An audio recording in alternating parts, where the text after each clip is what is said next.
parti de la majorité.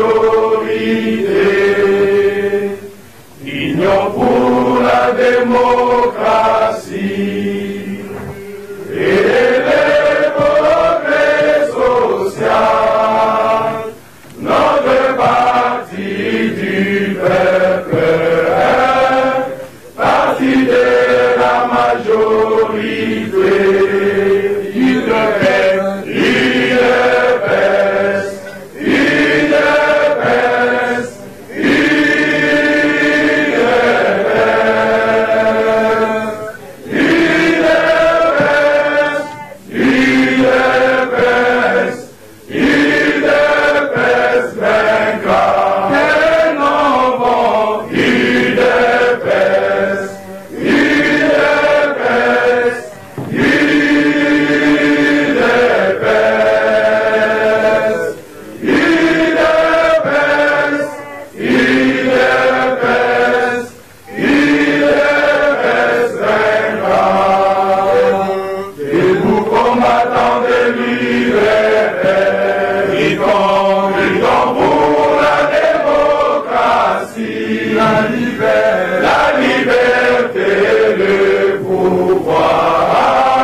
Nous avons à l'extrême gauche Paul Chilumbu. C'est un ancien de l'UDPS. Un jour, il m'avait dit qu'il est né dedans. Il a déjà assumé beaucoup de responsabilités, notamment secrétaire national chargé de la communication. Il a adhéré à l'UDPS depuis 1990.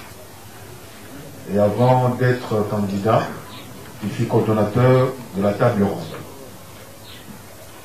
Juste après lui, il y a Guy Bao, quinois de naissance, dans l'UDPS depuis 1990, parlementaire debout pendant un longtemps, mais également secrétaire national chargé des commerces. Le suivant, c'est David Moukeba. David Moukeba est dans l'UDPS depuis 1988, parlementaire debout.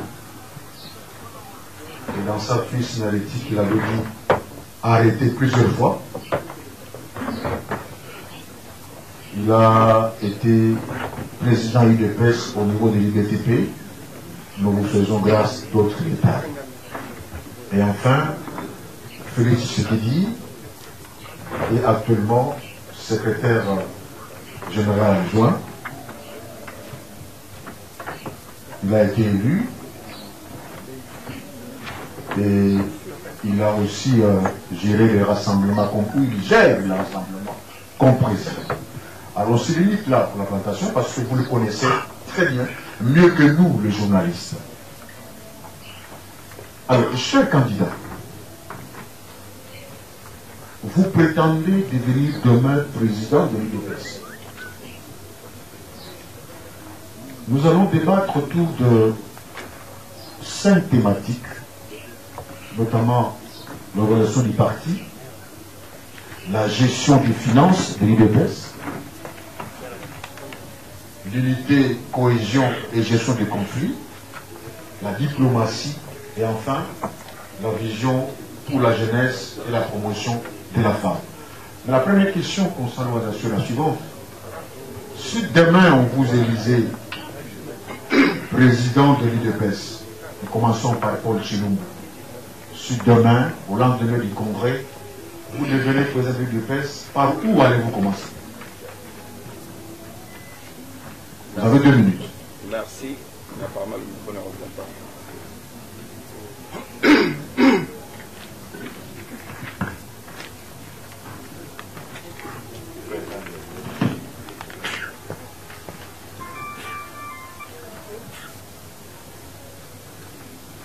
Ça ne marche pas, Paul.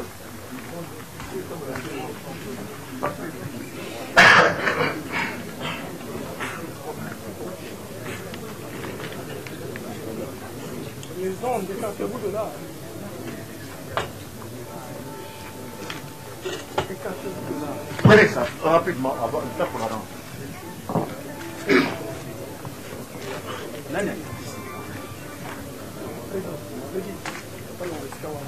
Vous avez 2 minutes. Oui, merci, monsieur le journaliste, pour votre question. Demain, Paul Tshilombo, président de l'UDPS. Si je suis élu président de l'UDPS demain, la première chose que je ferai, c'est d'abord l'évaluation de l'exécutif actuel. Je demanderai à tous les membres de cet exécutif de me présenter un bilan de leurs activités depuis qu'ils sont en fonction. Et ce bilan nous permettra maintenant de voir quels sont les secteurs de notre parti qui ont bien marché et les secteurs qui n'ont pas bien marché. La deuxième décision la plus urgente que je prendrai, je mettrai sur pied la commission électorale permanente du parti. Parce que il y a des enjeux électoraux qui nous attendent et nous estimons que c'est l'une des urgences de notre parti. Troisièmement, je vais décréter une amnistie pour tous ceux qui ont été dans notre parti, qui ont été exclus ou pour lesquels on avait constaté leur auto-exclusion. Je mettrai sur pied une commission qui va analyser cas par cas afin de pouvoir réunir notre parti. Ça, ce sont les mesures les plus urgentes que je prendrai. 5 secondes. Voilà, je vous remercie. Alors, monsieur Guy, même question avec vous. Par où allez-vous commencer? Vous ferez comme Paul? Merci beaucoup. Dès que M. Guibaou sera élu président du parti, je vais commencer par la désignation du secrétaire général, ensuite de toute l'exécutif. On va le membre de la CDP, la Convention démocratique, ainsi que les membres de la CEP. Ça, c'est la priorité des priorités. Tous les responsables du parti qui seront désignés conformément à nos textes.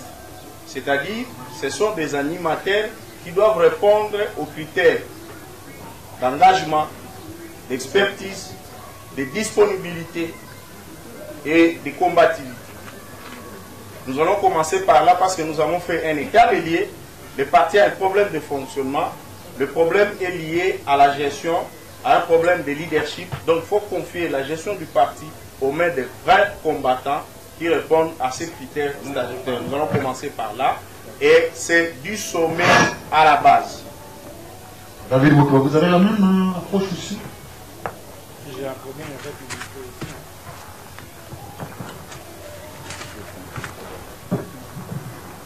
Merci pour la question. David Moukeba, élu président du parti aujourd'hui. Je commence par mon discours programme.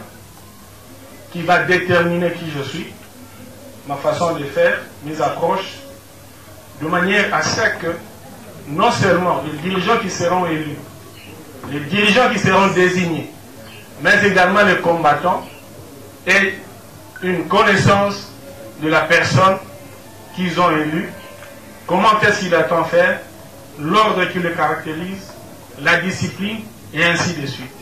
Après que les combattants et les différents cadres du parti s'est imprégné de ma personne, je m'attaque à la redynamisation du parti qui comprend bien entendu tout ce qui a été fait, la comptabilité de ce qui était bon, ce qui n'était pas bon, et ainsi de suite.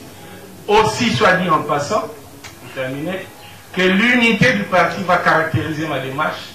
Je donnerai un signal fort pour que les gens comprennent que je suis un candidat de l'unité, mais qu'en même temps, cette unité-là passe par une analyse approfondie de la question par une commission, afin de nous donner des orientations qui vont, n'est-ce pas,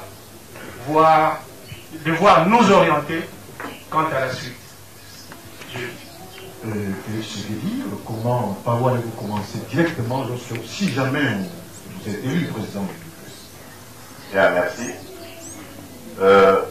La priorité, je la mettrai sur l'objectif premier de l'UDPS, qui est de prendre le pouvoir et d'instaurer un état de droit. Et comme vous savez, cette année...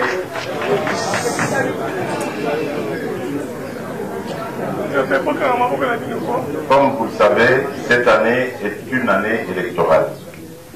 C'est au cours de cette année que l'UDPS va vraiment connaître la consécration de toutes ces années de lutte.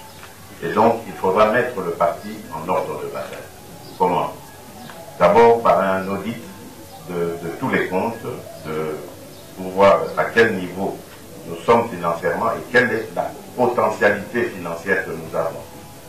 Parce qu'il faut compter d'abord sur nos propres moyens.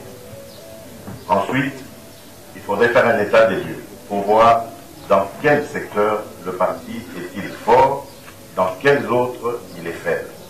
Et donc, essayer de pourvoir à cela. Après cela, il faudrait chercher les moyens, parce qu'un parti politique ne se finance pas seul. Nous sommes le principal parti, que ce soit de l'opposition ou de ceux qui sont au pouvoir au Congo, et nous sommes un parti qui a de l'avenir. Évidemment, il peut intéresser beaucoup de partenaires étrangers dans une sorte de partenariat qui ferait qu'ils nous aideraient à accomplir nos projets, nos intentions, et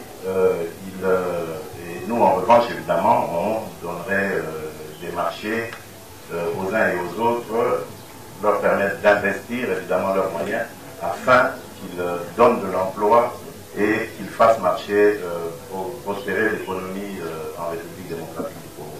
Donc l'accent, je le mettrai principalement sur la préparation des élections et surtout la victoire au bout de ces élections. Alors, on entend parler, c'est comme si vous avez presque la même vision. Vous pouvez connaître d'une façon implicite qu'il y a des choses à régler. Nous revenons sur les finances avec l'audit. Restons un peu sur l'administration.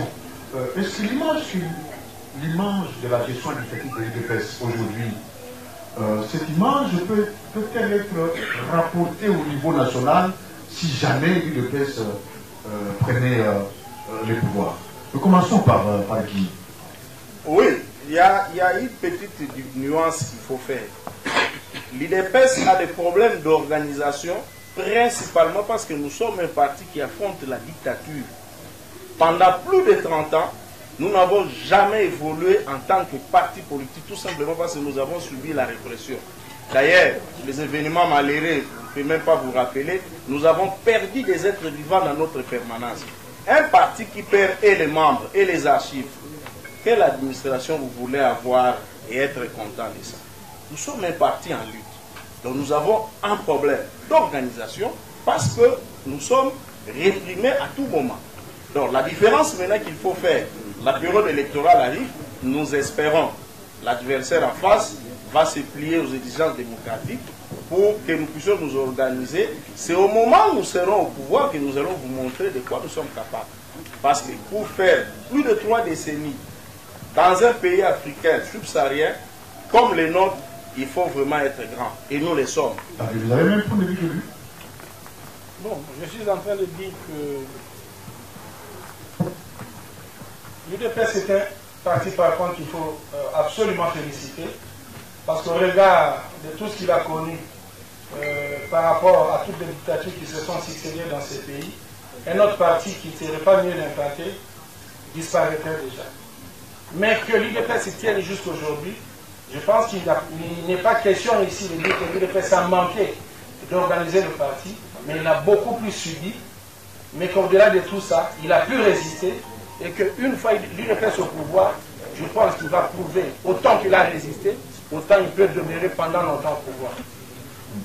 On a l'impression, le candidat Félix, que tout membre de l'UDPS a toujours envie de rencontrer le président. Il peut quitter Mbaba, Tchambo, très loin, voir le président. Quel lien y a-t-il entre fédération et le président?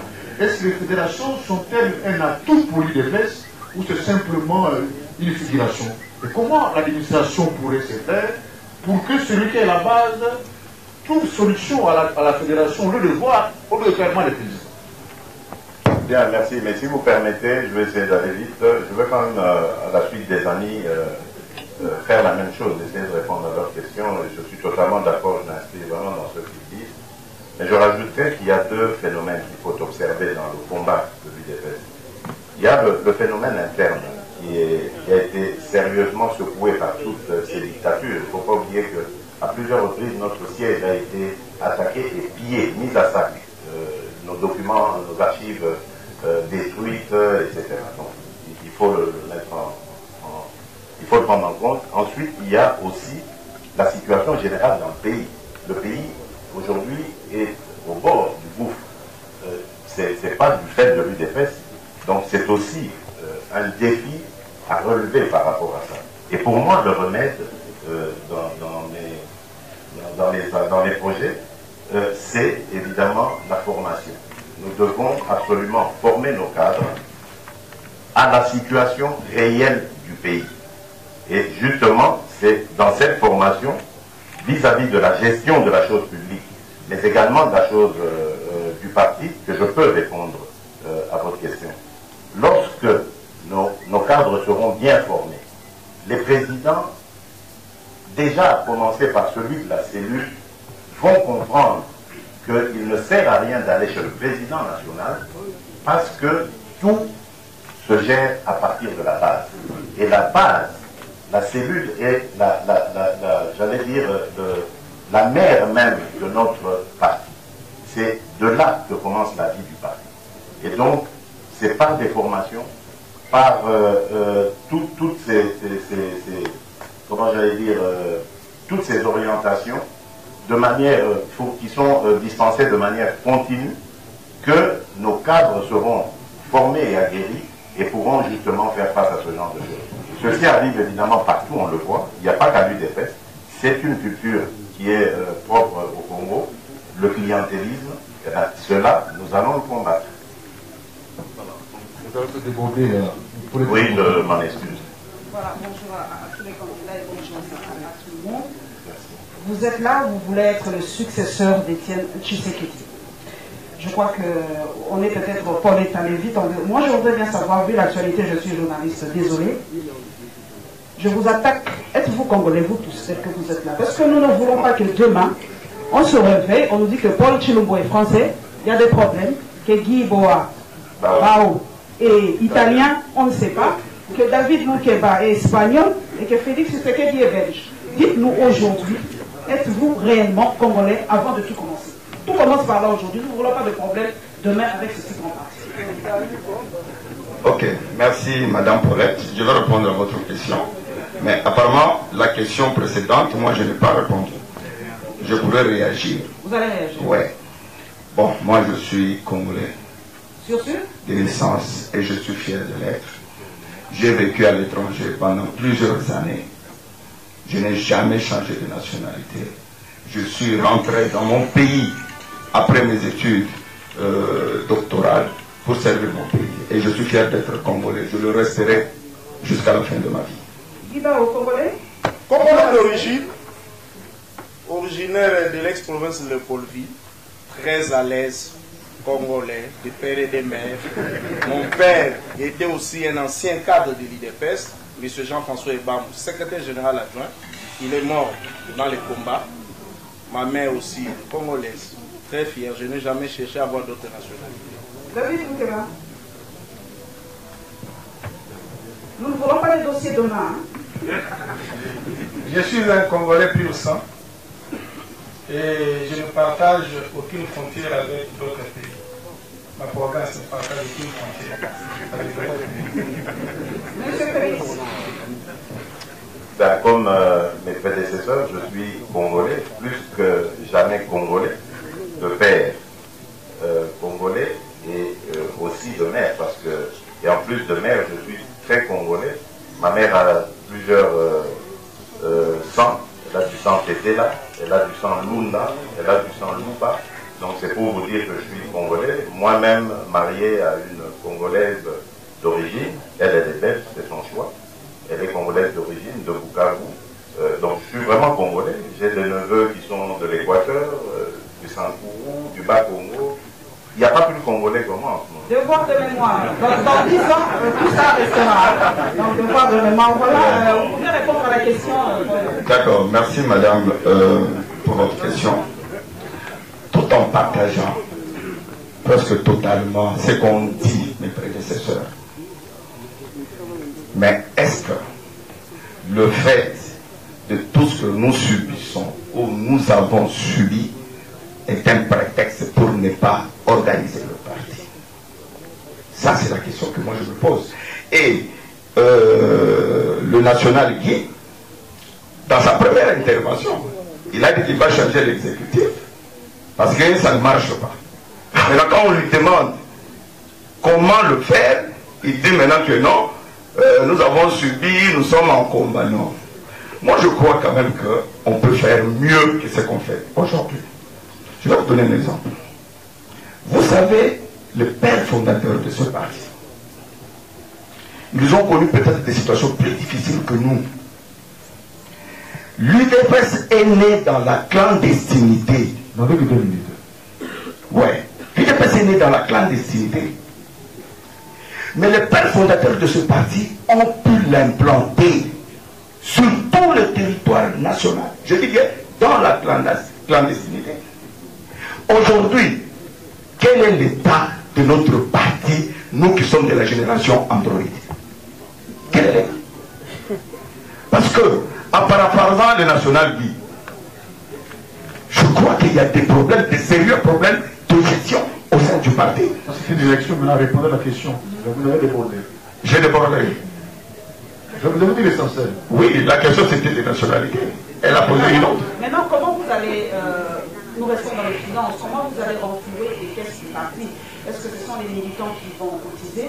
Puisque M. Félix, je l'ai entendu, il a dit que nous avons aussi des alliés à l'extérieur. Est-ce que l'IDPS va aussi faire appel aux partenaires étrangers pour renflouer vos caisses? Comment pratiquement vous allez renflouer les caisses de l'IDPS? Oui, merci pour la question. Mais là aussi, j'ai un peu de problème avec le secrétaire général Félix. Je crois qu'il est dans l'exécutif actuel.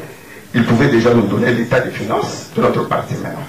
Je crois qu'ils sont en train de gérer le parti. Ça, c'est la première chose. La deuxième chose, l'UDPS, moi je crois que c'est le plus grand parti de ce pays. Je vais vous donner juste un exemple.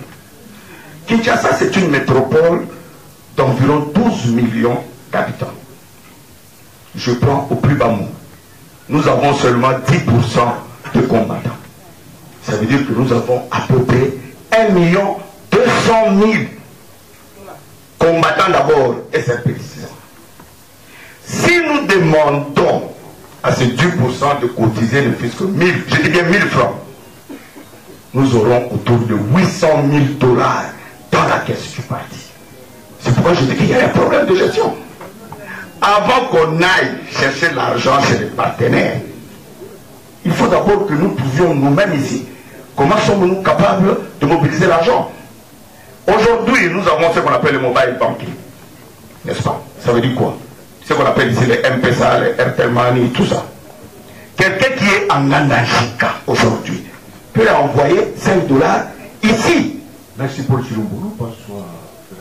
Merci beaucoup. Je vais commencer par faire remarquer que mon ami Paul n'avait pas bien saisi. Ouais, ça répond. Il n'avait pas bien saisi mon introduction. Je répondais à la question sur l'organisation. Et la question dont vous êtes intervenu, c'était par rapport à l'administration, si on va amener l'administration actuelle jusqu'au niveau national. Mais vous allez constater que lui, à l'introduction, il avait dit la première démarche à faire, c'est l'état des lieux. Donc il n'avait pas encore fait l'état des lieux. Maintenant, je me rends compte qu'il avait déjà fait cet état des lieux, comme nous autres. Parce que moi, j'avais dit, je vais commencer par la désignation des responsables du parti, la désignation des responsables des animateurs des structures du parti, pour aller de l'avant. C'est ça la priorité. Même lorsqu'on parle de finances, il y a effectivement des problèmes au sein de l'IDPS. Mais il y a plusieurs niveaux. Il y a des problèmes internes et externes. En interne, j'ai dit, les responsables qui seront nommés doivent répondre au profil statutaire. Je reviens sur ça. Il y a la probité morale, il y a la crédibilité. Les responsables là qui seront nommés seront maintenant en symbiose avec la base et nous allons renflouer nos caisses avec les cotisations. Ça, c'est un premier volet. Le deuxième volet, le monde aujourd'hui, nous vivons dans un monde interdépendant. Nous allons sensibiliser les partenaires, ceux qui seront disposés à collaborer avec nous. Nous allons aussi bénéficier de leur assistance. Ce n'est pas interdit, ce n'est pas une infraction. Donc voilà comment nous voyons les choses. Il faut d'abord établir la confiance entre le responsable de gestion, les former aussi, ça c'est un peu plus tard, et la base qui va cotiser et que cet argent soit géré en bon père de famille. Vous avez votre carte pour payer régulièrement vos cotisations? Pardon? Vous avez votre carte du parti et payez vos cotisations? Nous? Vous? En tout cas, les candidats tels que nous sommes non, là, vous personnellement. Nous sommes en règle de cotisation. C'est une condition pour postuler à l'IDPS. Monsieur Félix, vous êtes dans l'exécutif actuellement. Le bilan est comment? Déficitaire? Comment est le bilan? En un mot. Oui, merci. Mais si vous me permettez, je voudrais d'abord répliquer à l'intervention de mon ami Paul Chilomboulou, qui, je le signale au passage, a déjà fait partie de l'exécutif de l'UDPS dans sa vie. Et il n'a jamais proposé cela, ce qu'il dit aujourd'hui. Ensuite, je voudrais dire que M. Paul Chilomboulou était de ceux qui ont combattu une initiative pourtant louable qui a émané de notre secrétaire général, qui était la vente des cartes. Et cette opération était d'autant plus louable qu'elle faisait en même temps vente de cartes et établissement d'un fichier signalétique qui reprenait, d'une base de données, qui reprenait tous les membres de notre parti. Il est de ceux qui ont combattu cela. Mais je dis, si évidemment nous devons agir dans le sens de saboter les initiatives des uns, pour ensuite les dénoncer et dire qu'ils ne font rien, je crois qu'on ne construit pas. Voilà pourquoi moi je parle d'unité au parti. L'unité, elle est très nécessaire, parce que la Bible nous l'apprend d'ailleurs, une nation divisée contre elle-même est vouée à sa perte. Donc nous avons absolument besoin d'être unis, voilà, vous perturbez, on vous a dit que c'est pas bon. C'est pas inutile, bien aimé.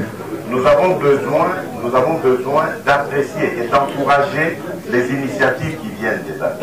Aujourd'hui, madame, je suis content du bilan de l'UDPS aujourd'hui. Parce que l'UDPS est passé par beaucoup de tourments ces dernières années. Et le principal des tourments, c'est la perte de notre leader. Elle n'était pas prévue. Et nous avons tenu bon. Nous avons gardé la maison du UDPS unie, tant bien que mal unie. Vous avez vu toute l'adversité qu'il y a aujourd'hui. Le pouvoir s'est mis avec des gens de chez nous qu'il a débauché et qu'il a essayé de retourner pour qu'il dédouble l'UDPS. Nous nous battons sur tous les fronts. Sur le front diplomatique, madame, l'UDPS est très forte. J'en veux pour preuve la déclaration ou l'interpellation de madame Niki Eli dernièrement au Conseil de sécurité au ministre Okitoun en lui demandant, je dirais même en lui imposant de tout faire pour que le délégué de l'UDPS à la CENI soit là. C'est le travail de la diplomatie de l'UDPS, madame. Parce que les autres faisaient passer leur UDPS comme la veille. Donc nous nous sommes battus. C'est vrai qu'il y a encore du travail à faire, je le comprends très bien. Nous allons faire ce travail parce que nous sommes là pour ça. Mais ce travail, nous ne pourrons le faire que dans l'unité, sans que les uns sabotent le travail des autres. Et on va faire contre ça. Madame, vous avez déjà été président de l'UDPS BTP. Comment vous avez géré financièrement votre entité? Merci. Permettez-moi également de dire quelque chose par rapport à la déclaration de notre ami Paul. Je voudrais lui faire remarquer qu'il est important de faire la différence entre l'époque où la dictature de Mobutu régnait et que seul l'UDPS était comme l'alternative crédible et qui inspirait confiance aux gens, et qu'en ce moment-là, il y avait lieu que tout le monde qui ne voulait plus de la dictature, n'est-ce pas, quitte pour venir rejoindre l'UDPS, et facilement l'UDPS pouvait être implanté sans trop d'efforts partout, parce que la population en avait marre de Mobutu. Mais qu'aujourd'hui, dans un pays où il y a plus de 600 partis politiques, dont il y a des efforts supplémentaires à faire, nous devions vraiment faire la différence entre les deux époques et ne pas comparer l'époque de nos pères fondateurs à ce que nous vivons aujourd'hui. Cela étant... Vous attirez votre temps, vous n'avez que 2 minutes. Oui, c'est important, c'est important. Cela étant, il y a un sérieux problème qui a miné le parti, celui de plusieurs courants. Au-delà du tshisekidisme qui est le dénominateur commun de tout le monde, n'est-ce pas? Il y a eu des courants qui se sont développés, lesquels courants ont amené quelques petites divisions et des comportements qui frisaient le manque de confiance en nous.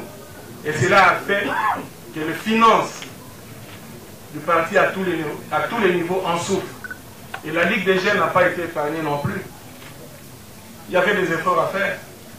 Vous demandez à la jeunesse ici de cotiser, mais lorsqu'il rentre à la maison, il y a un autre leader qui lui dit non, là tu as intérêt de donner l'argent à la vie. C'est ce que nous avons souffert. Mais qu'aujourd'hui, nous sommes en train tous de parler de l'unité, c'est un élément important et hyper important pour nous, n'est-ce pas, qui va faire renaître la confiance au sein du parti et tout au... Pourquoi ça s'est compliqué avec le PS? C'est ce que je dis tout à l'heure, c'est un problème, mais il y a une rupture de confiance entre certains, pas tout le monde, certains responsables qui ont géré les partis et les combattants. Lorsqu'il y a rupture de confiance, personne ne peut cotiser. C'est la raison pour laquelle nous voulons recréer cette confiance en nommant les responsables qui ont la probité morale, qui sont des combattants engagés, qui sont crédibles. Eux vont nous aider à renflouer les caisses du parti. C'est ça le vrai problème du parti. Non, Paul, Vous voulez réagir Paul, ne revenez pas sur le présent débat, nous évoluons. Non, non, il a affirmé des choses très graves, je ne peux pas laisser passer ça. Vous savez, nous, ici, à l'UDPS, nous avons ce qu'on appelle le diabo et le kadioche. Et j'ai l'impression que le secrétaire général, il est le parrain de diabo et de kadiocha. Est-ce que vous pouvez... Diabo, c'est la diabolisation. S'il n'était pas mon frère, j'allais l'amener en justice pour qu'il apporte les preuves de ses affirmations. Quand il affirme que moi j'ai combattu la vente de cartes, c'est une contre-vérité. Je ne sais pas, peut-être vos services de diabolisation sont venus vous rendre compte, mais je n'ai jamais, je le dis tout haut, de près ni de loin été mêlé dans cette affaire-là. J'ai acheté ma carte. Vous, c'est vous qui contrôlez les gens qui achètent la carte au parti. Non, vous n'êtes pas l'inspecteur. Laissez-moi parler, vous n'avez pas. Non, mais attends, s'il vous plaît. Là, c'est pour les besoins de la cause. Oui, mais parce que tes services te rendent compte de tout ce qu'on fait au parti. Vous n'êtes pas encore le président du parti. Ayez votre mal en patience. Vous aurez toutes les informations autant que vous. Voilà. Mais je voulais aussi dire une chose. Je reviens un peu vite. Monsieur, quand vous dites ça, vous confirmez que c'est lui qui sera président? Non, parce qu'il est prétentieux, j'ai dit qu'il attend. Il parle déjà comme s'il était président du parti. Mais attends, la deuxième chose. Qu'est-ce que j'ai dit? Lorsque le secrétaire général dit, il parle de l'unité. Mais l'unité là, c'est trop facile de faire du verbiage. Comment allez-vous faire l'unité au parti aussi longtemps qu'il y a autant de frustration? Dans ce parti, nous, les pères fondateurs, quand je parlais des pères fondateurs, nous disions que l'UDPS est une pyramide renversée. Mais monsieur le CGA, votre exécutif a renversé encore la pyramide. Ce qui veut dire quoi? Vous avez pris tout le pouvoir qui était au niveau de la base du parti. Vous avez fait les 3K plus T. N'est-ce pas? Alors, je voudrais dire ceci. Moi, président de ce parti, je vais revaloriser le président, la base du parti. C'est ça la clé. Vous savez, cet exécutif, s'il vous plaît, je termine. D'accord. Donc vous avez proposé 2 minutes. D'accord, il n'y a pas de problème, je termine. On voudrait bien savoir, la question à tout le monde, il y a combien de courants au sein de l'UDPS pour qu'il n'y ait pas cette idée? Parce que quand M. Etienne était vivant, tout le monde était derrière M. Etienne. Aujourd'hui, il y a combien de courants au sein de l'UDPS? Bon, en tout cas là, vous allez lui poser des questions. Je crois que lui aussi, il a son courant. Moi, je n'ai jamais eu de courant au sein de l'UDPS. Je ne connais même pas cette histoire de courant. Mais je voulais dire seulement ceci. C'est facile de parler de l'unité. Mais pour parler de l'unité, il faut arrêter les frustrations. Moi, je vais prendre juste un exemple. Vous avez beaucoup d'exemples. J'en ai beaucoup. Je veux être plus pragmatique, pas des théories. Vous êtes parmi les frustrés, monsieur. Non. Moi, je suis un combattant, moi, on ne peut pas me frustrer comme ça. Je dis seulement ceci. Je prends un exemple. Lorsque vous avez un exécutif qui décourage toutes les énergies positives au sein du parti, comment voudriez-vous créer cette unité? Je donne l'exemple. Nous avons une structure au sein du parti, la CIMAC, qui est animée par Maître Sylvain Mouton. Cette structure-là, pendant que cet exécutif dormait, a pu former 300 formateurs de témoins. Mais je vous dis que cette structure-là a été combattue. Et aujourd'hui, Maître Sylvain Mouton, avec tous les cadres qui sont dans cette structure, ne sont pas sur la liste de ceux qui doivent participer au congrès. Et c'est dans ce cadre-là que vous allez créer l'unité au parti. Lorsque vous négligez les fédéraux, moi, la table ronde a reçu plus de 20 présidents fédéraux qui étaient venus pour le deuil du président, ici, qui ont essayé de rencontrer les autorités du parti. Merci beaucoup, vous avez... Par le simple fait, je termine par là, par le simple fait qu'ils ont voulu qu'on convoque un congrès. Je vous en prie. D'accord, vous avez assez d'énergie, gardez-le même. Sachez que vous avez consommé 5 minutes, vous ne pouvez pas voir la deuxième partie. Monsieur Félix, combien de courants au sein du parti pour qu'il n'y ait pas cette unité-là? On a l'impression qu'aujourd'hui tout ressort. Combien de courants y a-t-il aujourd'hui? Permettez-moi, madame, de tout faire pour ne pas laisser passer. Je crois que le prof a besoin de garder son calme. Il a dit que je serais peut-être l'auteur d'un courant, n'est-ce pas? Mais j'ai cru comprendre qu'il est candidat pour le congrès qu'il y aura demain. De mon courant? Vous avez vu la question? Non, je crois qu'il use de cette tribune pour régler des comptes au secrétaire général.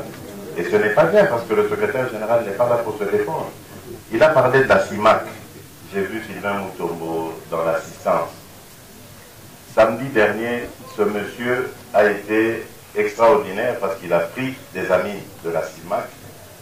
Ils ont organisé une structure de soutien à ma candidature. Donc c'est la preuve que Sylvain Moutombo n'est pas du tout,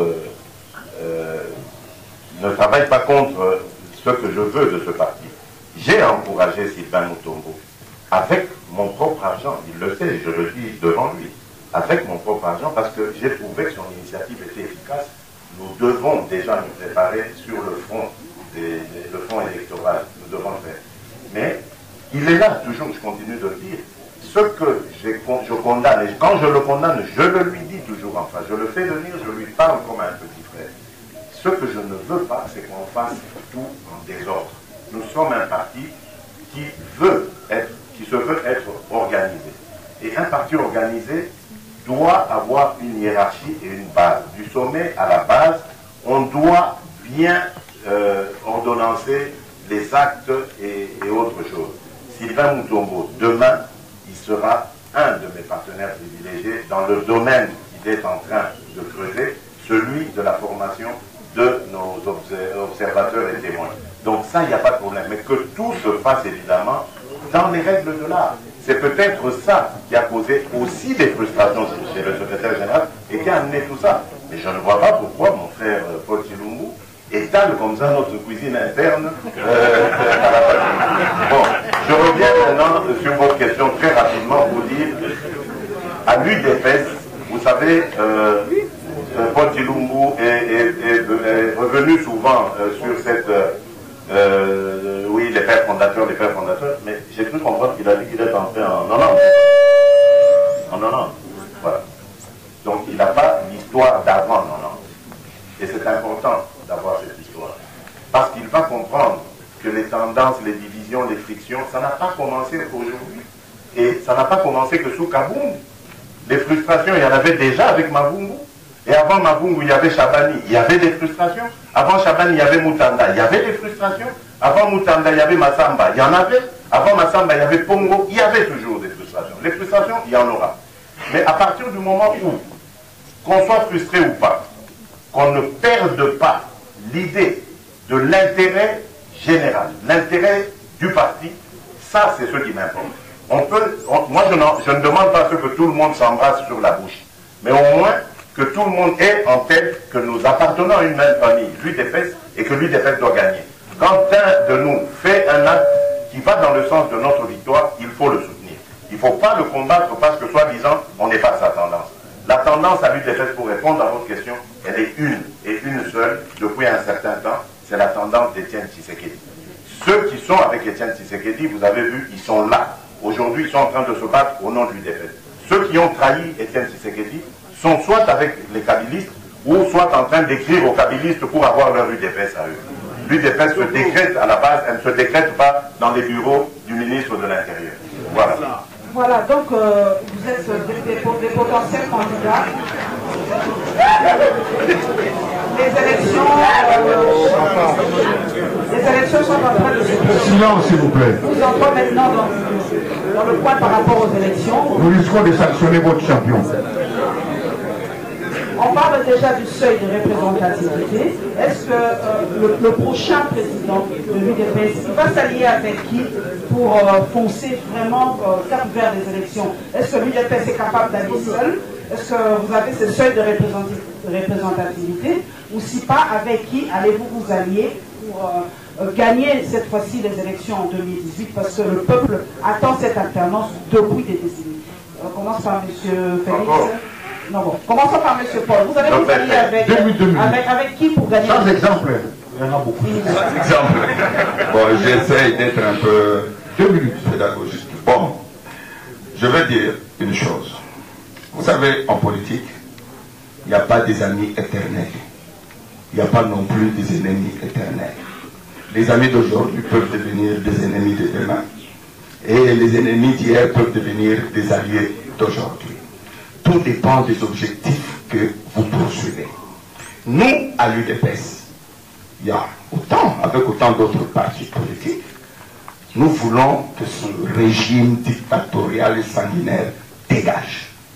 Nous allons faire des alliances avec tous ceux qui poursuivent le même objectif.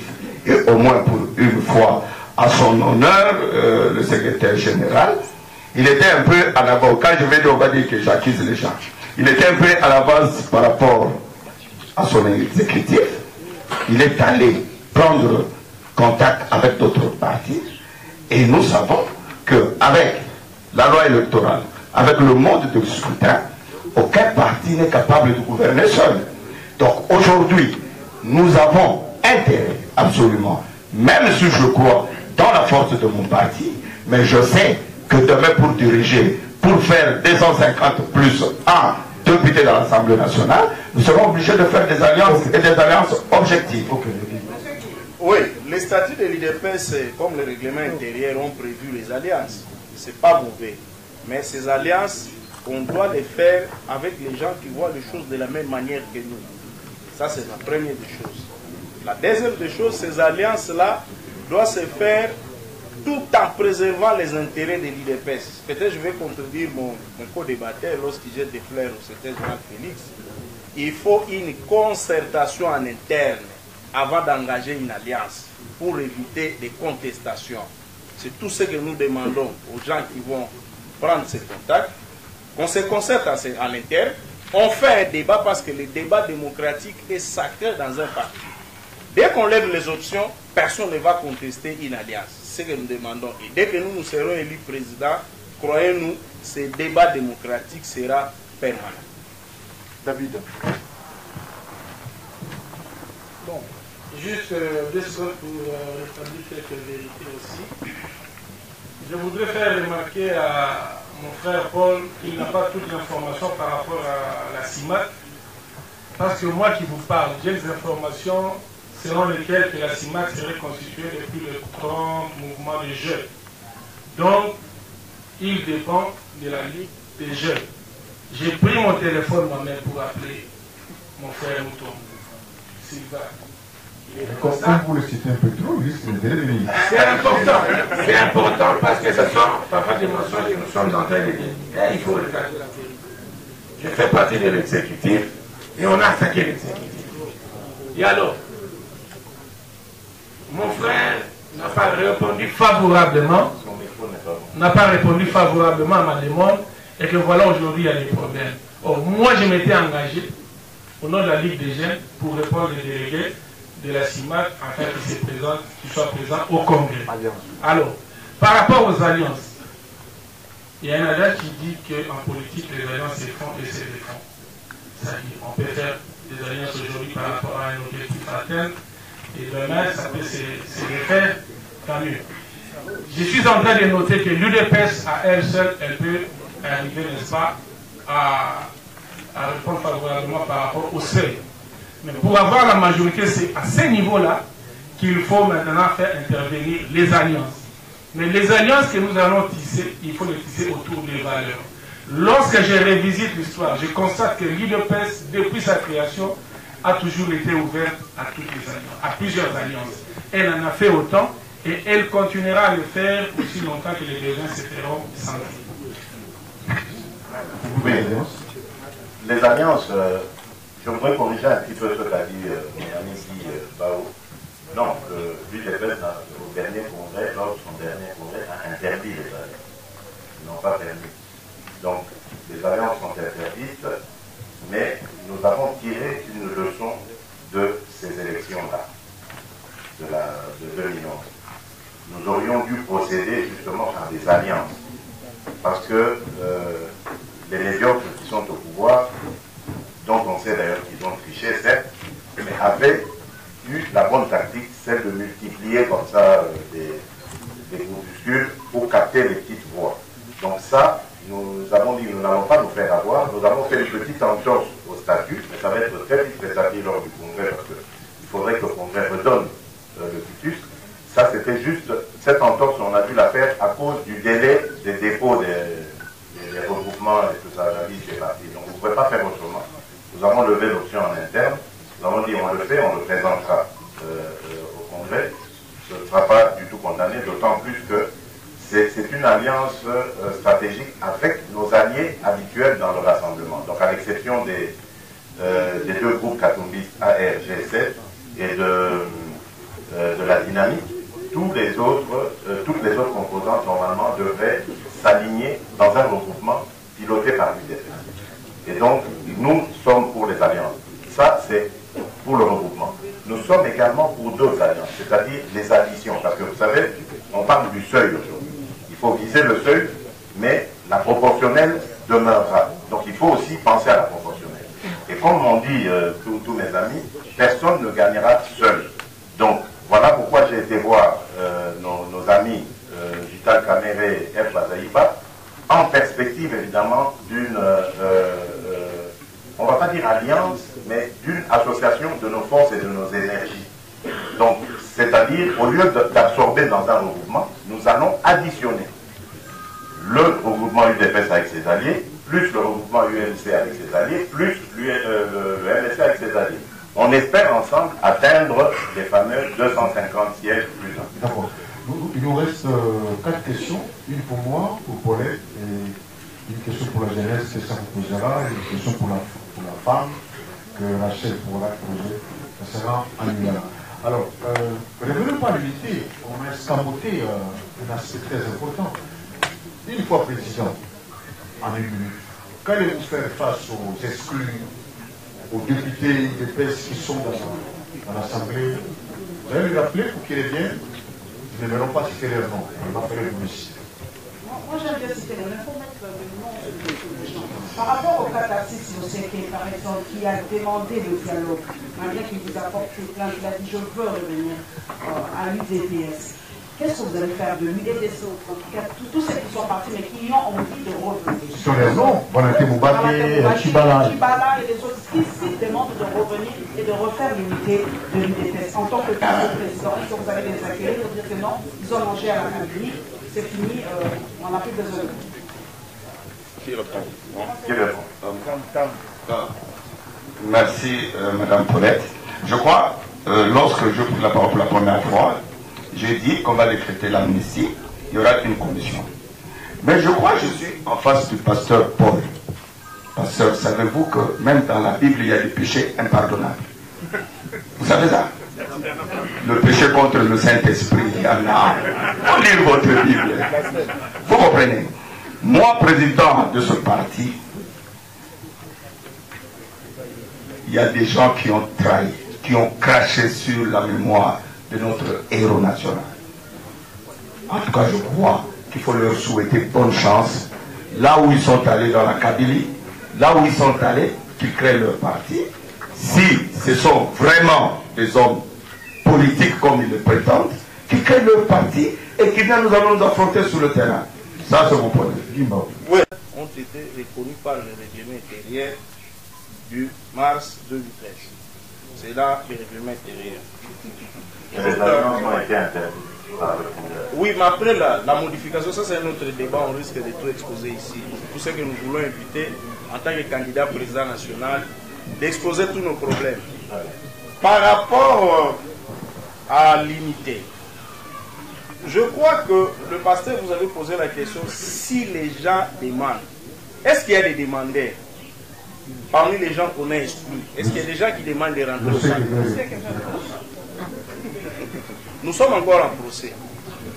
Nous sommes encore en procès, pasteur. Hier, nous étions là, nous avons souffert. Au lieu de préparer le congrès ou de battre campagne, nous étions alors obligés de passer plus de 5 heures d'état au tribunal. Moi, je ne crois pas à ce que vous êtes en train de dire. Je dis ceci. Pour les gens qui ont demandé qu'on leur donne leur morceau IDPS, pourquoi vous voulez parler à l'air? Pourquoi vous voulez parler à l'air? Nous connaissons. Vous savez, l'IDPS, c'est lui qui veut rentrer, il peut faire un recours à la hiérarchie va apprécier. Moi, je pense, ça n'engage que moi, dès que je serai élu président, je vais organiser une large concertation. Il faut que les gens comprennent. Le président Etienne Tshisekedi n'est plus. C'est son esprit qui nous guide. Personne ne peut prendre une décision d'autorité pour amnistier un ami qui ne veut même pas venir, mais parce qu'on veut lui faire plaisir, il faut le ramener au parti. La base ne va pas accepter. Quelle sera la conséquence? Dès qu'on amnistie quelqu'un, c'est-à-dire il revient à l'IDPS, il retrouve tous ses droits en tant que combattant. Peu importe, il retrouve ses droits en tant que membre de l'IDPS, il se présente comme candidat dans une circonscription électorale. Si la base n'est pas impliquée dans le processus, ce monsieur-là ne sera pas élu. C'est nous qui perdons. Donc nous devons organiser une concertation en interne. Nous écoutons la base, nous levons une seule option. De telle façon que si un ami qui avait trahi, qui revient au parti, la base l'a pardonné, il sera soutenu demain. David, même question. Oui, bon, je pense que c'est un débat qui devrait être dépassionné. Il faudrait vraiment faire la part des choses et éviter d'amener les humeurs dans... On a oublié Moutana. Éviter d'amener les humeurs dans ces débats. Le président David Moukébaéli donnera un ton par rapport à son intention de vouloir voir les filles et les fils de l'UDPS communier ensemble. Mais cela n'a pas force de loi, comme l'a dit mon frère Bimba, parce qu'il y a des textes qui nous régissent. parce qu'il y a des lois, il y a des prescrits.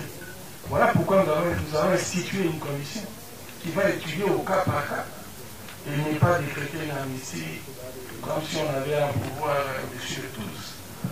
Cela dépendrait plutôt des résolutions de la commission, mais en même temps la commission saura d'avance que c'est lui qui est le président a l'intention de voir les fils et les filles de l'UDPS communier ensemble. En ce moment-là, la commission dira, pour tel cas, voici pourquoi on n'est pas prêt de le recevoir. Et pour tel autre cas, voilà, on peut le recevoir et, comme le dit nos sages, il rentre à la base pour recommencer. Même si c'était lui qui parlait, qui soufflait à l'oreille du chef, il va rentrer à la base et recommencer. Donc ça dépendra de la commission. Merci. Même question. Bien. Vous avez parlé d'unité, de rassemblement. Moi, je vous rétorque. On ne rassemble que ceux qui veulent être rassemblés. Dans ce qui nous concerne comme problème, il y a plusieurs cas. Il y a le cas de député. Et j'ai pris beaucoup de risques à l'époque de faire des sorties médiatiques pour dire non. Ce problème avait été très mal géré au niveau du DRS.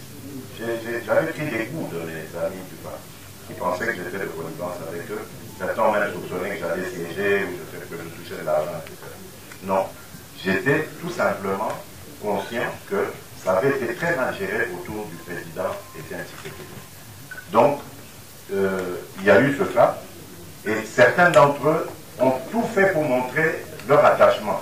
Et je crois que ce serait injuste de dire on chasse tout le monde, on met tout le monde dans la même bassine et avec, on les renvoie avec l'eau du bain. Non. Il faut traiter leur cas au cas par cas. Alors, il y a d'autres ceux que vous avez cités, comme ceux que vous avez cités, qui demandent de revenir.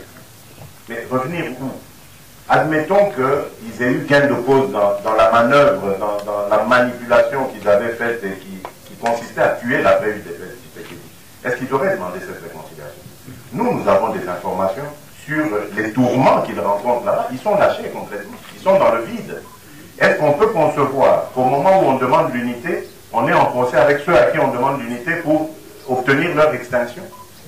Vous trouvez ça normal? Est-ce qu'on peut concevoir qu'au moment où on demande, où on souhaiterait éventuellement l'unité, où on revendique quelque chose, on est en train de demander en même temps au ministre de l'Intérieur de lui créer une aile qui s'appellerait UDPS le peuple ou que sais-je encore? C'est de la fantaisie tout ça. L'UDPS est un parti d'adhésion libre. On adhère à la cellule.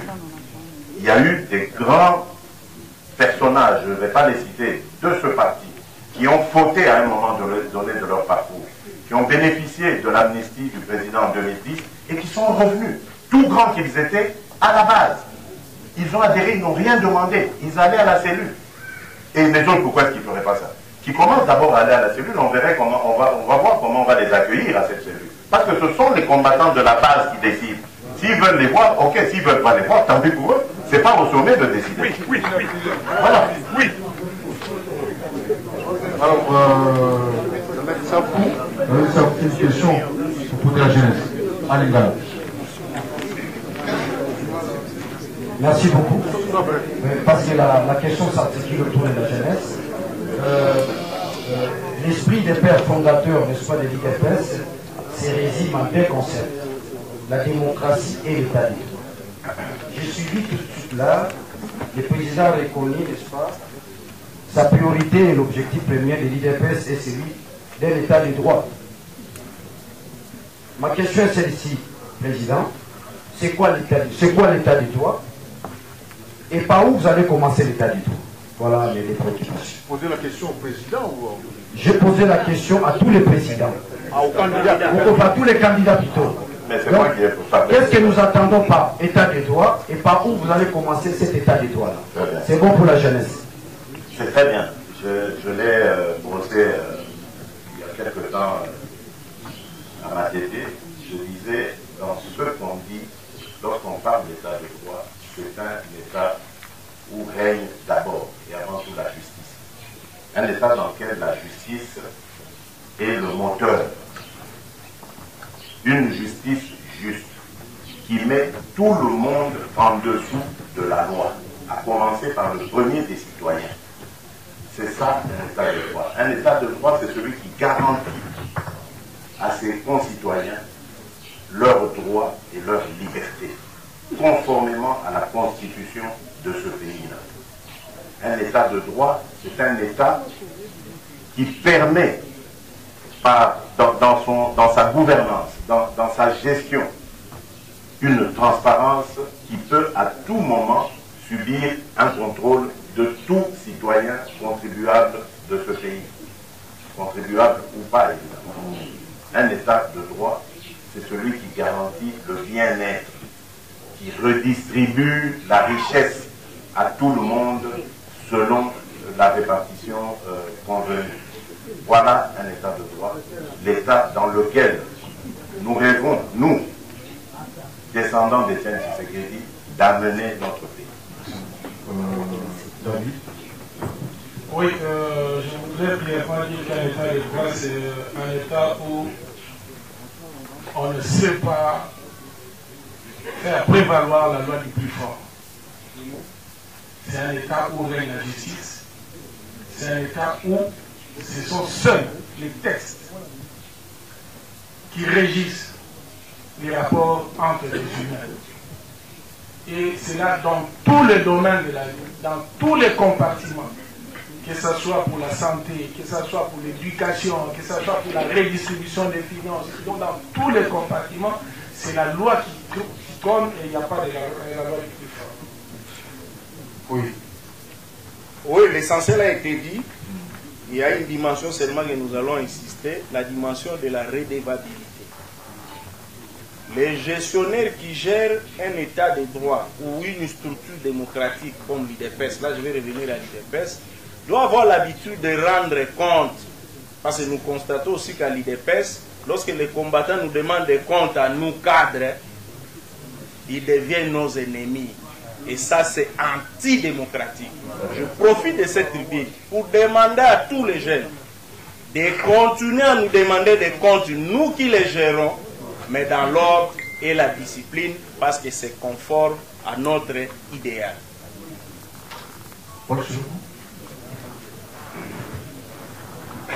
Merci, je crois presque tout a été dit. L'état de droit, c'est un état où nous avons tous le même droit et les mêmes devoirs. C'est un état où il n'y a pas des intouchables.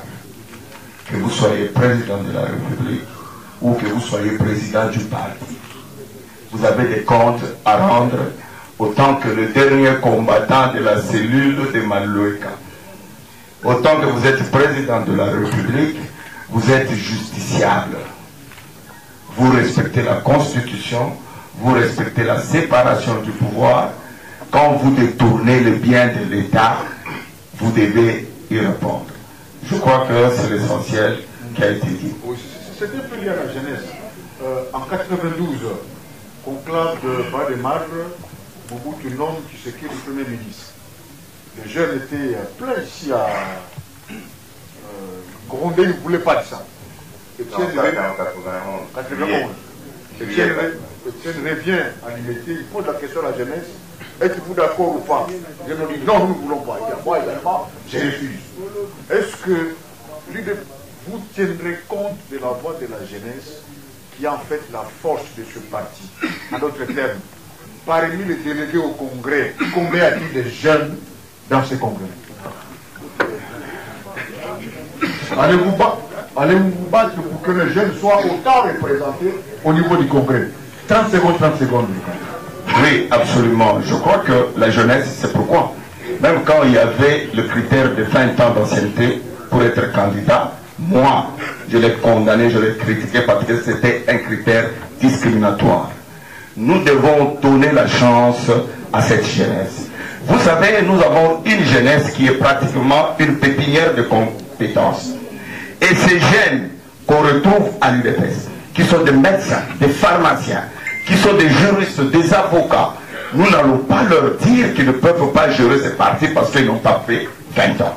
Moi, je crois, président de ce parti, non seulement je veux favoriser que la jeunesse puisse animer ou gérer certaines structures, mais je vais encore recruter plus de jeunes possibles, compétents, afin qu'ils viennent renflouer nos rangs pour combattre, pour gérer et pour aller au pouvoir. Il a 30 secondes là de passer. 30 secondes. Non, nous allons compter sur la jeunesse. D'ailleurs, un politicien aujourd'hui au Congo qui ne va pas travailler avec la jeunesse, il n'a pas d'avenir. Parce qu'il est prouvé que plus de 60% des habitants de ces pays ont moins de 30 ans. Donc nous devons absolument travailler avec les jeunes, faire un effort pour la promotion de ces jeunes. C'est la raison pour laquelle la redynamisation de la Ligue des jeunes reste une priorité des priorités pour l'avenir de la jeunesse dans notre pays. David? Non, nous commençons par le candidat Félix et vous allez terminer. Parce qu'il a toujours... il termine toujours toutes les questions. Là, si vous pouvez terminer. Non, je vais commencer. Ok. Enfin, c'est pas grave. Voilà. La jeunesse, c'est l'avenir. La jeunesse, c'est pour moi la richesse, non seulement qu'a l'UDPS, mais qu'a le Congo et même l'Afrique. Une des forces. Beaucoup de gens regardent nos minerais, beaucoup de gens regardent notre sol qui est riche, etc. Mais moi, j'ai toujours dit, notre première richesse, c'est notre jeunesse. Avec ça, nous pouvons faire d'énormes choses. Et les jeunes, il y en a beaucoup ici, savent combien je suis attaché à eux, combien je les ai toujours encadrés, et même dans nos manifestations, ils m'ont accompagné jusqu'à des moments très difficiles que nous avons connus. Donc, les jeunes, j'en ferai une priorité. Je l'ai dit, la Ligue des jeunes sera immédiatement attachée à la présidence. Je serai, que je dirigerai. La Ligue des jeunes devrait être de mèche avec le président que je serai, parce qu'il y a des indications, des orientations, surtout dans le contexte actuel, celui évidemment des élections, que nous aurons à donner à ces jeunes, parce que demain, ce sont eux qui nous remplaceront, ce sont eux qui vont être le Congo de demain. Vous avez géré la jeunesse, est-ce que vous pensez que ça doit être commentaire avec les plus? Bien sûr, tout ce que l'UDPS a dû récolter jusqu'au jour d'aujourd'hui est positif. Non seulement l'UDPS, même le pays, on les a eu par la jeunesse. Et démographiquement parlant, la jeunesse représente près de 70% de la population. Je ne vois pas un responsable qui ne tienne pas compte de la jeunesse. Directement, vous êtes voué à l'échec. Donc, on développera ce pays avec la jeunesse. Et au milieu de la jeunesse, dites-vous qu'il y a des valeurs. Nous avons géré les jeunes, mais on peut confirmer, durant cette revue, que l'UDPS regorge des jeunes qui ont des valeurs à mettre à la disposition de notre pays. On ne peut pas s'en passer. Souvent, quand le peuple faisait ses marches d'ici jusqu'à du peuple et ailleurs, il y avait toujours des mamans autour d'elle. Parce que c'est leur nom. Donc, c'est donc il y a 4 candidats, il n'y a aucune femme. Alors la question que... Quelle est la place? Merci, heureusement que j'en ai 3 petites questions. La première, 4 candidats hommes. Au mois de mars, le congrès se tient au mois de mars, mois dédié à la femme. Pourquoi il n'y a pas de femmes? Est-ce qu'il n'y a pas de femmes compétentes au sein de l'UDPS? Deuxième petite question, le débat se tient dans la résidence de feu Étienne Tshisekedi de Rosemont, alors que l'UDPS dispose d'un siège non loin d'ici. Pourquoi avoir accepté que ce débat ait lieu ici? Troisième question, je n'ai pas entendu dans votre programme une question relative au rapatriement de la dépouille. Quelle est la place qu'occupe le rapatriement de la dépouille du corps d'Étienne Tshisekedi dans le programme de chaque candidat que l'on Je m'en vais, c'est qu'on se répondre à la deuxième question de la loi. Ça, c'est la commission qui est choisie. Vous n'êtes pour rien. Vous n'êtes pour rien. On a pensé faire ça à la permanence. Malheureusement, à la permanence, on prépare les décors pour le congrès. Vraiment en chantier. Voilà pourquoi nous sommes. Si vous voulez, je pourrais reformuler ma question parce que vous n'avez pas eu cet instant. Moi, qui symbolise finalement cet endroit pour vous? C'est ça. Là, ils vont répondre. Commençons par David. La première question, c'était encore laquelle? La femme. La femme. La femme a toujours occupé une place de choix, que ce soit dans le programme où qu'incarnait notre président. C'est resté comme tel, même pour nous aussi. Nous sommes en train de tout faire pour que cette femme-là comprenne, n'est-ce pas, qu'au-delà de la conscientisation, au-delà de la promotion que nous sommes en train de faire par rapport à elle, elle doit se prendre en charge elle-même aussi et se faire valoriser. Les critères ont été mis à la place publique, l'appel à la candidature a été fait, mais s'il n'y a pas de femmes parmi nous, ce n'est pas parce que nous avons barré la route à la femme, c'est tout simplement parce que la femme elle-même ne s'est pas fait remarquer. Mais aussi, soit dit en passant qu'au sein de l'UDPS, il y a des femmes, il y a des brillantes femmes, mais qui ont peut-être pensé que ce n'était pas encore le moment. Elles ont préféré... Ça, je vous interromps, M. David, c'est extrêmement grave. Mais l'UDPS, c'est un parti implanté partout. L'appel à la candidature a été mis à la place publique. Les gens étaient libres de réagir. Vous n'allez pas craigner quelqu'un par le coup. Vous dites, venez, vous allez compétir avec nous. Et c'est pareil pour les femmes. Lorsque vous criez l'égalité, ce sont des femmes qui crient tout le jour sur tous les toits, égalité, égalité, égalité, égalité. Et nous, nous sommes aussi sûrs qu'il faut qu'il y ait cette égalité-là. C'est une des recommandations de l'intersocialiste. Promouvoir la femme, mais que la femme ne soit pas parmi nous. Ce n'est pas le fait que les hommes ont refusé, mais c'est seulement que cette femme-là ne laissait pas manifester. Je crois que c'est ce que les collègues viennent de dire. Hein. Vous devez comprendre d'abord, poser une candidature, c'est un acte de liberté. L'IDPS n'a pas été créé pour embrigader les gens par la force. Madame, venez être candidate. Madame, ne soyez pas frustrée. L'IDPS est le plus grand parti. Je crois qu'il n'y a aucun parti qui nous dépasse en nombre de femmes. Et si vous lisez nos statuts, vous voyez même nos structures. Mais on a parmi nos secrétaires généraux adjoints une femme. Elle est brillante. Mais seulement, elle n'a pas jugé encore l'opportunité de poser sa candidature. C'est aussi au nom de sa liberté. Même aux États-Unis, on a vu Mme Clinton poser une candidature il n'y a pas longtemps. Mais il y a 20 ans, on ne voyait pas de candidats au sommet de l'État. Donc c'est quelque chose qui va venir avec l'État. Considérez que c'est un premier exercice, ce que vous êtes en train de vivre à l'IDPS aujourd'hui. Croyez-moi, madame, pour l'élection du prochain président dans 5 ans, il y aura des candidats femmes. Je l'espère en tout cas, je vous le rappellerai. Et moi, je vous promets parce que je vais maintenant battre campagne pour pousser aussi d'autres femmes à poser. Merci beaucoup. Ou alors, si jamais il est élu, il va nommer secrétaire général une femme. Avec ça ne me dérange pas. Oui, je crois que l'essentiel a été dit. Moi, si ça dépendait de moi, j'invite Madame Dumonte de venir adhérer à l'UDPS. Oui, mais oui, il y a des journalistes qui adhèrent à des partis, c'est pas incompatible. Et d'ailleurs, nous savons que dans ce pays, le métier dans lequel les femmes excellent mieux, c'est le journalisme. Non, je crois que les collègues l'ont dit, il y a des femmes de valeur à l'UDPS. Il y a des femmes qui peuvent tenir ce débat ici.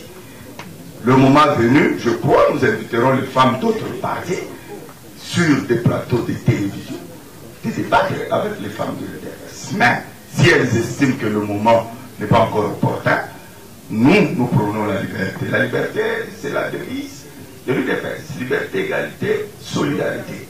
Donc, chacun est libre de postuler s'il estime que le moment est là. Merci. Je crois que c'est tout ce que je peux dire. Merci beaucoup.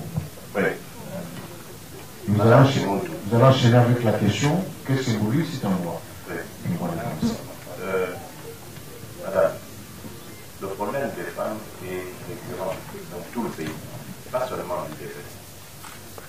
Moi, je préfère une femme qui prend la liberté de dire non, je ne me sens pas prête de devenir candidate, qu'une femme qu'on va prendre de quelque part, qu'on va faire danser le dialélo, on va la présenter comme ça, comme objet d'art, et qui va finir dans le lit de celui qui l'a amené là.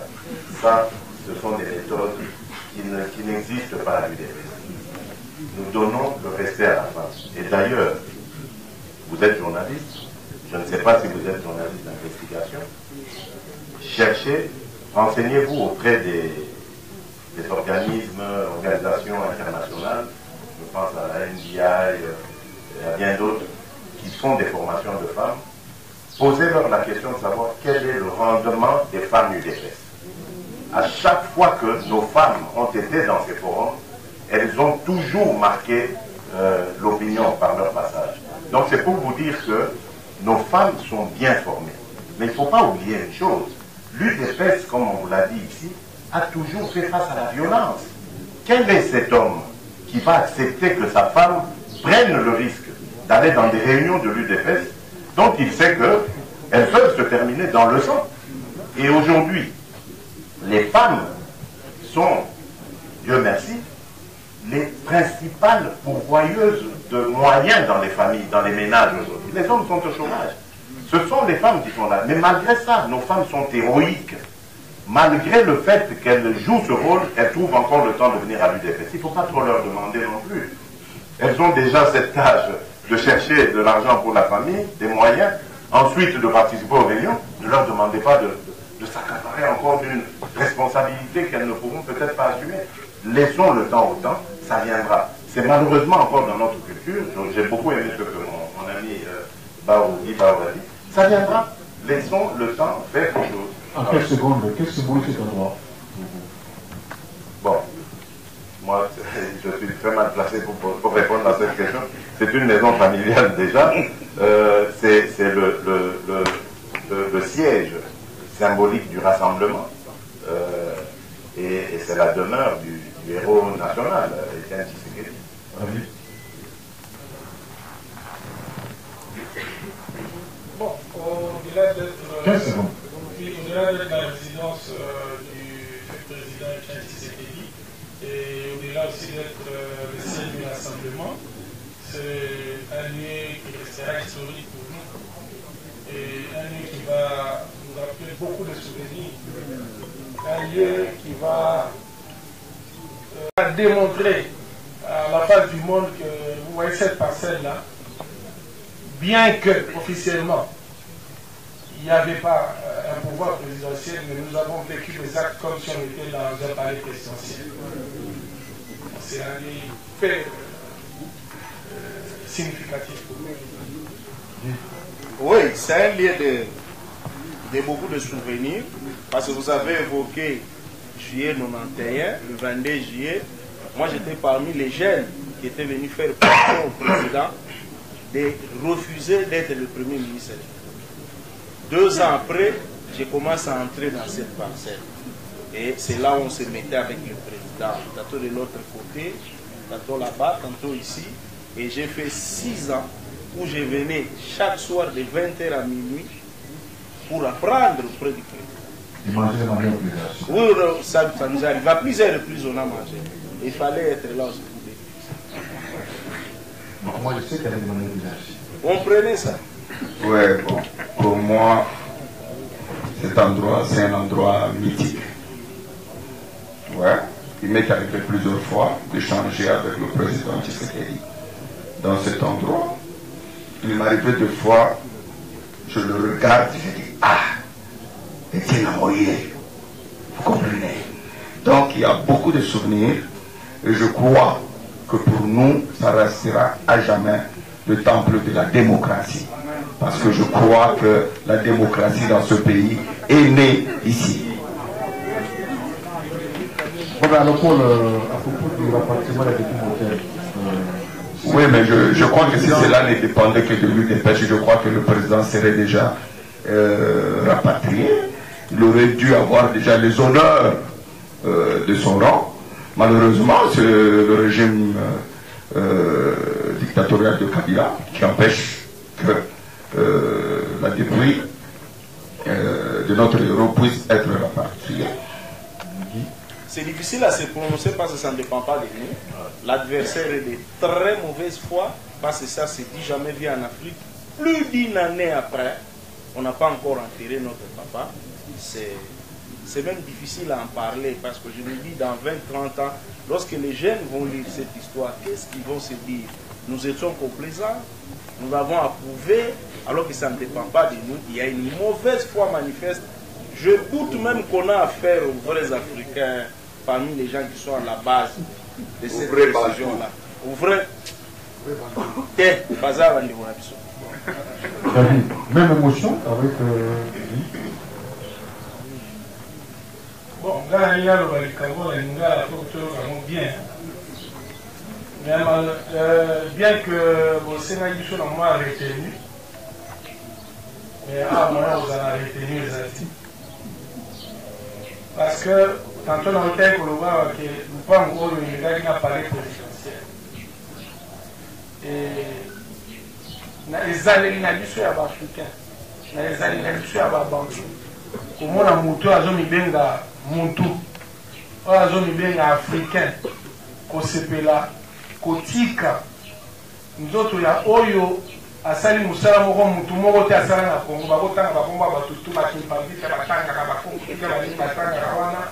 Je vous dis vrai comme oyo et comme ya hôtel manuel c'est déjà mais eloko bazo sala il va rattraper bango parce que ce que na pour na bana ya UDPS mais le sur n'aura mémoire ya président na bisoka mais ceux qui ont résisté les apports bando qui va mais question la zone mituna est-ce que c'est seulement le fait du pouvoir en place où il y a une complicité, même à niveau international. Parce que nous comprenons qu'il y a-t-il une implication à la Ligue de Moussou pour que Bapé sa respect dans nous autres. Il y a le président Nabiso, to Batika on a l'anda même maman Marthe, pour les une chaîne étrangère, mais nous avons tout dans tout là. Bande Kouano, Babena Bayabiso, Baosa Nini, Potilelo, Bao Bazana Nitema, Babantu, Congolais. Bon, nous épargnons au candidat Félix cette question. Alors nous sommes à la fin. Avant de chanter l'hymne de l'UDPS, vous quatre, nous vous demandons expressément de parler aux délégués du Congrès. Supposez que tous ces membres sont des délégués. Alors vous parlez en une des langues nationales, à part le Chiluba. Vous quatre. Pourquoi cette discrimination? 30 secondes. Pourquoi c'est pas les choses? C'est une discrimination. Parce que Guiba, on n'est pas non, moi je voulais simplement. Une des langues nationales, tout simplement. Voilà. Chacun. Même Chiluba. Même Chiluba. Une des langues nationales. Non, j'ai l'impression que vous n'avez pas compris ce qu'on voulait. Nous ne minimisons rien. Nous voulons simplement que ceux qui vous regardent sachent qu'au-delà, parce qu'on a déjà eu des critiques, mais vous êtes réellement congolais. Ne fût-ce qu'une langue nationale. Voilà. Nous commençons par Paul. Non, là je suis laissé. Ah, nous commençons par vous. Voilà. Comment ça il est? Non, mais comment on en a eu l'issue? Alors, mais lors du dernier tour, je n'ai pas parlé. Il n'a pas parlé au Bon, allez, dites-le. 30 secondes, puis on va terminer. Voilà. Non, Ngai naza kosenga boko na Ngai. Parce que nakanisi que na biso mine awa tozali nazali pour incarner parfaitement, ou enfin, parfaitement c'est peut-être trop dire, mais le naza pour incarner le plus possible continuité ya Etienne Tshisekedi et Ngai. Pourquoi? La longoli argument biologique. Topotanaka un argument politique. Ngai n'a bandi UDPS Oyo tango ebandaki. C'est-à-dire UDPS c'est le roi moi nanga na moni yango tango botamaki naki na 19 ans. Na souffrir pour na UDPS Oyo. Tango bazalaki au même leader na bisika bikauka na kendaka na zalaka na futa na makila na ngai bitumba oyo esalema yango na kenda poto. Ce n'est que 5 ans après ebandela bitumba parce que bitumba tobandaka yango na UDPS te. UDPS esali na 82 mais biso pasi ebanda depuis 80, 2 ans avant création UDPS. Nous étions déjà dans le combat. Voilà pourquoi je dis combat oyo et kotangati na mikuwa tina makila. Jamais je ne pourrais trahir parce que j'ai donné la pesa makila nangai pour na mitumba oyo. Donc ensuite n'a eu expérience monene na diplomatie oyo nazali na responsabilité na yango depuis 2008. Ça fait presque 10 ans que Naza diplomate, il n'y a pas. Je pense que bon mona la réalisation na yango. Avant Ngai, jamais un secrétaire national aux relations extérieures n'avait rencontré des chefs d'État en fonction et qui plus est africains. Bazalaka ko banga ko yamba opposition. Mais moi j'ai été celui qui a mené cette diplomatie. Oyo, ba Congolais linga ba porte, il y a ba palais présidentiel, na commissi message il y a eu des Peskuna. Nazali, Oyo, asali diplomatie économique. C'est-à-dire qu'au monde a ba grand bailleur de fonds, au monde a ba grande firme pour intéresser bango sur le Congo, pour baya pour investir na Congo, ba pesa biso misala. Je suis de ce combat-là. Voilà pourquoi je dis, Ngai, Nazali, Oyo, Azali le mieux placé pour représenter l'intérêt Nabino. Parce que Nazali Kobunde la unité na Katiapa. Nazali Kobunda, organisation et bonga, et ça la bien na Katiapati. Nazali fait pour viser conquête, il y a pouvoir. Pouvoir au biso il est fait sur besoin, et vous allez pouvoir, il y a peuple. Il y a na banzi, confiance Nabino, ce qui est fait ça n'est pas Nangai. Na kokende musika na parti oyo na kokomisa eloko babengi esengo na mitema ya bakongolais une réalité. Merci beaucoup. Merci. Ngai d'abord. Nayoki ndenge ndeko alobi nazozwa engagement. Soki na bimi président ya parti na kozongisa ye na affaire étrangère. C'est la moni aye tozali di sanga. IDPS ezali di sanga. Yo moko bo gérer nyoso te. Na ye bi nazo reconnaître ba mérite na ye. Ya ona lobi na gouvernement na lokola sa fongoli bikuke ebele na ozongisa ye kuna. Mais ngai na lobi boye. Ngai na lobi boye.